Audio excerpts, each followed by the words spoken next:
କିଛି ସଭାରେ କହିବ। ହଉ କଣ ଗୋଟେ ସମାଧାନ କରିବା ନା। ଆଜ୍ଞା ନମସ୍କାର। ପଞ୍ଚାୟତ ଆଜି ବଇଛି, କଣ ହଉଛି ସେଠି ଦେଖିବା, ମୀମାଂସା କରିବା। କାହିଁ ଯାଉ। ଜୟ ଜଗନ୍ନାଥ। ଜୟ ଜଗନ୍ନାଥ। ଏଥର ସମସ୍ତେ ପଳେଇ ଆସିଲାଣି ତ? ଆଜ୍ଞା ଆଜ୍ଞା। ସଭା କାର୍ଯ୍ୟ ଆରମ୍ଭ କରିବା।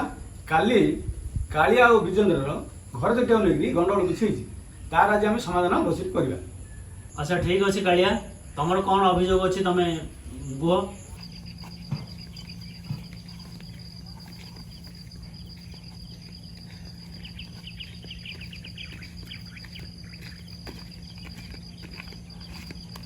ଆରେ ଶୁଣିଲୁ, କଣ ହେଲା ବା?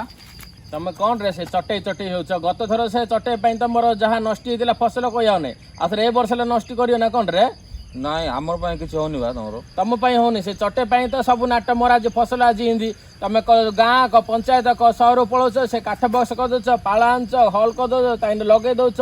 ସେ ଚଟେଇ ଚଟେଇ ବହୁତ ପରିମାଣ ହେଇଲାନି, ସେ ଚଟେଇ ପାଇଁ ଆଜି ମୁଁ ହଇରାଣ ହଉଛି। ଆଜି ଚଟେଇ ପାଇଁ କିଛି ହଉନି ବା ତମର। ଆଉ କଣ ପାଇଁ ହଉଛୁ? ଚଟେଇ ପାଇଁ କୁଆଡେ ହବ? କଣ ଚଟେଇ ପାଇଁ ହଇରାଣ ଚଟେଇ ପାଇଁ କିଛି ହଉନି। କଣ ଚଟେଇ ପାଇଁ? କଲର ଛାଡ ନା, କଲର କଣ ଧରୁଛ ବା? ହଉ ନହେଲେ ଚାଲ ପଞ୍ଚାୟତ ଯିବା, ଚାଲ ପଞ୍ଚାୟତ ଯାହା ନିଷ୍ପତ୍ତି ହେବ ସେଟା କରିବା। ଦେଖନ୍ତୁ ଆଜ୍ଞା, ଏମାନେ ଚଟେଇ ଚଟେଇ ହେଇକି ମୋର ଫସଲ ସବୁ ନଷ୍ଟ କରିଦେଲେ ଆଜ୍ଞା। ତାର ସମାଧାନ ପାଇଁ ମୁଁ ଆସିଛି ଆଜ୍ଞା ଆଜି। ବିଜେନ୍ଦ୍ର, ତମର କ'ଣ ଅଭିଯୋଗ? ତମେ କାହିଁକି ତାଙ୍କୁ ତାଙ୍କର କ'ଣ ଅସୁବିଧା କରିଛ ତମେ? ଚଟେଇ ପାଇଁ କଣ ଅସୁବିଧା ହଉଛି ଆଜ୍ଞା? ମାନେ ଆଙ୍କେ ଖାଲିରେ ମୋ ଉପରେ ଅଭିଯୋଗ କରୁଛନ୍ତି, ସେଥିପାଇଁ ଆମର ଭାଇ ଡାକିଛି, ସେ ମାନେ ଆ ଉପରେ ମୋର ମତାମତ ଦେବେ। ହଁ, କାଲି ମଧ୍ୟ ମୁଁ ଶୁଣିଥିଲି ଏ ବିଷୟରେ। ମୁଁ ସେଇଥିପାଇଁ ମୋର ଜଣେ ବନ୍ଧୁ ଅଛନ୍ତି ଏ ବିଷୟରେ ଚର୍ଚ୍ଚା କରିବା ପାଇଁ, ଅରବିନ୍ଦ ବିଶେଷଜ୍ଞ, ପକ୍ଷୀ ବିଶେଷଜ୍ଞ, ତାଙ୍କୁ ମଧ୍ୟ ମୁଁ ଡାକିଛି। ସେ ବିଷୟରେ ସେ ଆପଣମାନଙ୍କୁ ପ୍ରାଞ୍ଜଳ ଭାବରେ ବୁଝେଇବେ। ସାଗର, ଏ ବିଷୟରେ ତମର ଅଭିପ୍ରାୟ କ'ଣ, ମତାମତ କ'ଣ ଜଣାଅ। ଆଜ୍ଞା ଦେଖନ୍ତୁ, ଘର ଚଟିଆକୁ ନେଇ ଯେଉଁ ଝଗଡ଼ା ମୁଁ ଶୁଣିଲି, ମୋତେ ବହୁତ ଖରାପ ଲାଗିଲା। କାହିଁକି ନା ଘର ଚଟିଆ ଯେଉଁ ପକ୍ଷୀ, ତାହା କିଏ କାହାର ନଷ୍ଟ କରୁନି। ଘର ଚଟିଆ ଦ୍ୱାରା ଆମର ଫସଲ ଆହୁରି ଆପଣ ଦେଖିବେ ଅଧିକ ହେଉଛି। ଆମେ ବିଭିନ୍ନ ଗାଁରେ କରୁଛୁ। ବର୍ତ୍ତମାନ ଗଞ୍ଜାମ ଜିଲ୍ଲାର 22ଟି ବ୍ଲକର 22ଟି ଗାଁ କରିଛୁ। ତଥାପି ଗଜପତି ଜିଲ୍ଲା, ଆମ ଜଗତସିଂହପୁର ଜିଲ୍ଲାରେ ମଧ୍ୟ ଆମକୁ ବାହାରୁ ଭାଇମାନେ ଡାକିଛନ୍ତି, ତ ସେଠି ମଧ୍ୟ କାର୍ଯ୍ୟକ୍ରମ କରୁଛୁ। ସେଠି ଆମେ ଯାହା ଦେଖିଛୁ ଅଦ୍ଭୁତପୂର୍ବ ସଫଳତା। ମାନେ ଘର ଚଟିଆକୁ ଘର ଆବଶ୍ୟକ ଅଛି, ତେଣୁକରି ଆମେ ଏ ଯେଉଁ କୃତ୍ରିମ ଘର, କୃତ୍ରିମ ଖାଦ୍ୟସ୍ଥଳୀ, କୃତ୍ରିମ ପାଣି ପିଇବା ପାତ୍ର ଦେଉଛୁ। ତ ସେମାନଙ୍କର ବଂଶ ବୃଦ୍ଧି କରିଲେ କ'ଣ, ଆଇରେ ଯେଉଁ କାଳିଆ ଆମର କହିଲା ବିଜେନ୍ଦ୍ର ସହିତ ଝଗଡ଼ା ଲାଗିଲା, ତାର କିଛି କୌଣସି ମାନେ ନାହିଁ, କୌଣସି ବୈଜ୍ଞାନିକ ତତ୍ତ୍ୱ ମଧ୍ୟ ନାହିଁ। କିନ୍ତୁ ସେ ଯେମିତି ପରବାଡ଼ିରେ ଲୁଗା ଲଗେଇ କଳି କଲା ଭଳିଆ ସେ ଲାଗିଛି। ତ ଆ ବିଷୟରେ ତ ମୋର ଯେତିକି ଧାରଣା, ଏଠି କୌଣସି ପ୍ରକୃତିର କ୍ଷତି ହେଉନି। ତ ଆମେ ଆମର ପକ୍ଷ ରଖୁଛୁ, ତ ଆପଣ ତାକୁ ଧରି ବିଚାର କରନ୍ତୁ। ତମେ କଣ କହିବ? ଖାଲି ଘର ଚଟିଆ କ୍ଷତି ହଉନି, ଆସ ଜମିକି ବାଡ଼ିକି ଦେଖିବା। ଆମର ବହୁତ ଘର ଚଟିଆ ଖାଦ୍ୟ ଶସ୍ୟ ନଷ୍ଟ କରୁଛନ୍ତି। ହଉଛି ନଷ୍ଟ ହଉଛି, କାହିଁ ହଉଛି? ହଉ, ସେ ବିଷୟରେ ଟିକେ ଆମର ପକ୍ଷୀ ବିଶେଷଜ୍ଞ ବି ଆସିଛନ୍ତି, ଅରବିନ୍ଦ ଭାଇ ଭୁବନେଶ୍ୱରରୁ, ସାର୍ ଡକେଇଛନ୍ତି। ଆମର ଦ୍ୱିପକ୍ଷ ଯାକ ଶୁଣିବେ ତାଙ୍କେ, ତାର ଆମର ପକ୍ଷୀ ବି କେମିତି ବଞ୍ଚିବାର ଅଛି, ଆଉ ଆମର ଫସଲ ବି କେମିତି ନଷ୍ଟ ନେବାର ଅଛି, ସେ ବି ତାଙ୍କେ ସାର୍ ବି କହିବେ। ତା ବିଷୟରେ ତାଙ୍କେ ବିଚାର କରିବେ। ମୁଁ ଶୁଣିକି ଭାରି ଖୁସି ହେଲି ଯେ ଆଞ୍ଚଳିକ ବିକାଶ ପରିଷଦ ନାଁରେ ଗୋଟେ ସଂଗଠନ ବନେଇଛନ୍ତି ଏଇଠିର ଗାଁର ଯୁବକମାନେ, ଆଉ ସେମାନେ ଘର ଚଟିଆ ଉପରେ କାମ କରୁଛନ୍ତି। ବହୁତ ବଢ଼ିଆ କାମ କରୁଛନ୍ତି। ମୁଁ ତଥ୍ୟ ପାଇଲି ଯେ ପାଖାପାଖି 20-22ଟା ବ୍ଲକରେ ସେମାନେ ବିଭିନ୍ନ ଗାଁକୁ ଆଡପ୍ଟ କରିକିରି ଏ ଯେଉଁ ଘର ଚଟିଆଙ୍କ ପାଇଁ କୃତ୍ରିମ ବସା ଦେଇକିରି ସେମାନେ ପାଖାପାଖି, ମୁଁ ଯାହା ତଥ୍ୟ ପାଇଲି ଯେ 10,000 ଖଣ୍ଡେ ବଂଶ ବୃଦ୍ଧି ପାଇছে। এটা ବହୁତ ପ୍ରଶଂସନୀୟ ଜିନିଷ। ଏବେ ଯେଉଁ ଅଭିଯୋଗ ହେଇଛି ଯେ ଘର ଚଟିଆ এটা ଫସଲ ନଷ୍ଟ କରେ, এটা ତାହା ମିଛ, এটা ବୁଝିଲେ ନା।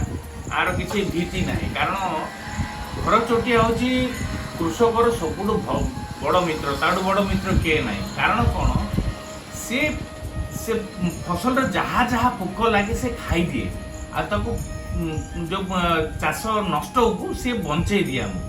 ସେତିକି ନୁହେଁ, ସେ ଆମ ଘର ପାଖାପାଖିରେ ଯେତିକି ପୋକ ଜୋକ ଯାହା ଅଛି ସେମାନଙ୍କୁ ନଷ୍ଟ କରିକିରି ସେ ପୁରା ଆମକୁ ରକ୍ଷା କରେ। ସେଥିପାଇଁ ଘର ଚଟିଆ ଏମିତି କାହାର ନଷ୍ଟ କରେନି। ଦେଖନ୍ତୁ 1950 ମସିହାରେ ଚାଇନାରେ ନୂଆ ସରକାର, କମ୍ୟୁନିଷ୍ଟ ସରକାର ଆସିଲେ, ସେତେବେଳେ ମାଓସୁତାଙ୍ଗ ଥିଲେ ତାଙ୍କର ରାଷ୍ଟ୍ରପତି। ସେ ଗୋଟେ ଘୋଷଣା କଲେ ଯେ ନାଇଁ, ସବୁ ଯେତେ ଗୁଡ଼ାକ ପକ୍ଷୀ ଗୁଡ଼ାକ ଏମିତି ସବୁ ଖାଦ୍ୟ ନଷ୍ଟ କରିଦେଉଛି, ଆଉ ସେମାନଙ୍କୁ ସବୁ ମାରି ଦିଆଯାଉ।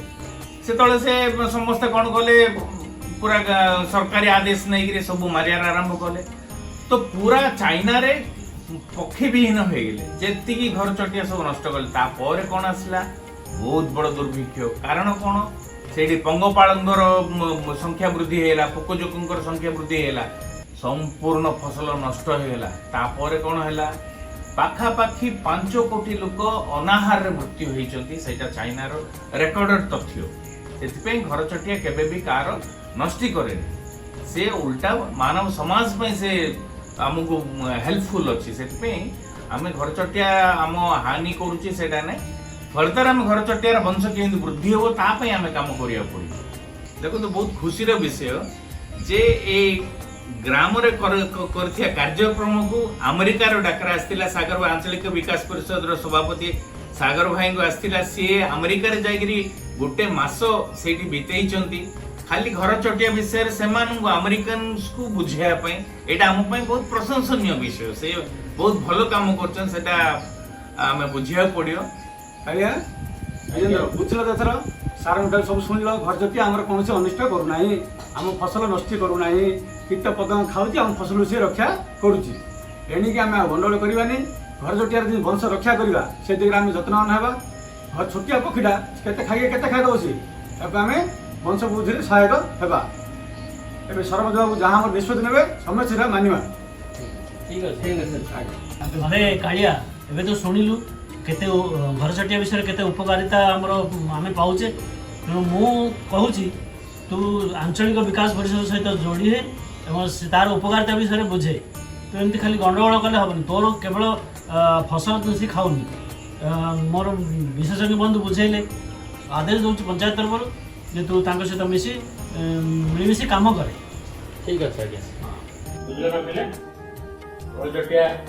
तुम देखियो पिला दिन आम भी पिला दिन देखुल घर चटिया काल घरे किचिमिचि शब्द कर सकाल जाऊला आम देखिए रंग पड़ूल किंतु परिवेश परिस्थिति जो आम कंक्रीट घर है कंक्रीट रास्ता है तो से वंशपत्र कमी कमी बहुत कमी गला घर चटिया परिवेश जमी दिया हो कि बहुमाछी हो समस्त जमी भूमिका आगू आरंभ कर दिया पर्यटन घर चटिया बहुत भूमिका रोचे कारण घर चटिया रही आम घर जो पोक जग बहुत रोते यहाँ भी खाई दूसरी फसल को बहुत सुरक्षा दिए घर चटिया जेहेतु बर्तमान से घर पाऊना तो ताप आम आंचलिक विकास परिषद तरफ कृत्रिम घर बना जाऊँगी प्लाईवुड्रे हो आप लाइटुमारी बनई पारे विभिन्न प्लाईवुड्रे आम देखु काटिकी भल सेप देचु गले आकार ही रहा पड़ो गले रहीकि जदि आम आम घर छात्र जो पानी पड़न खराब पड़न से लगेगा लगेले किसी दिन पर आसो निज वंश विस्तार कर